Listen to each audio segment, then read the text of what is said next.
Sveiki gerbimieji.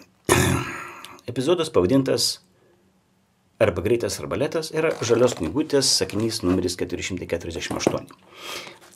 Ir šiandien mes kalbėsimės apie Žalgirio mūšį.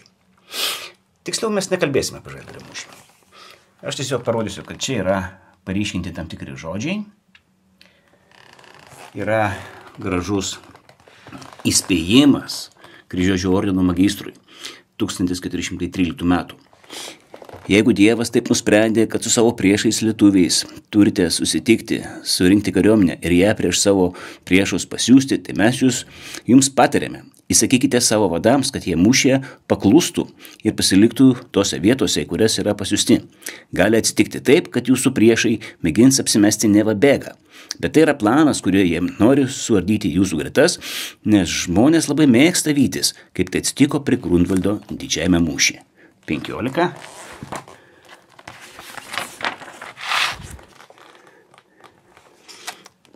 15. Bumbliauskas senosios Lietuvos istorija. Čia yra apibrėžimas. Arbaletininkai, kariai šaudantis arbaletų. Arbaletas paminėtas tekste, arbaletas yra nupieštas čia. Reikėtų papasakoti, kas yra arbaletas. Arbaletas yra daiktas, kildinamas iš lotyniško arkubalista, kur arkus yra lankas, o balista mes matome, kas tai yra.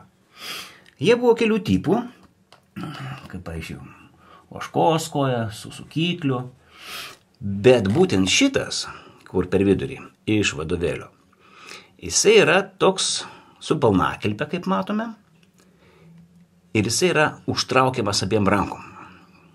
Gali būti su kabliu, gali būti su rankomis ir jisai užsifiksuoja. Arbaletininkai buvo labai netinkami artimam mūšiui, todėl juos saugojo kavalerija ir kiti pėstininkai.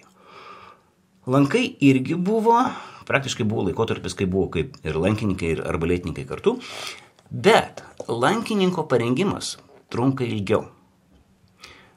Arbaletininkas parengiamas praktiškai labai paprastai ir greitai.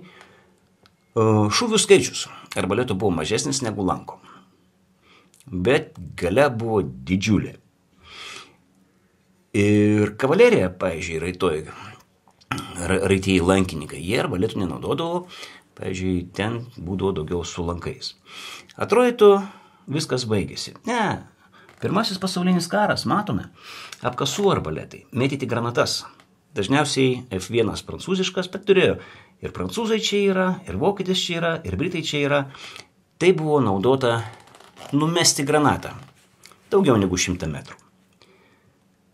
Šiais laikais, matome, arbaletai yra naudojami kai kuriuose valstybėse specialiųjų operacijų metu, nes arbaleto šūvis yra tylesnis negu pneumatinio šautuvo.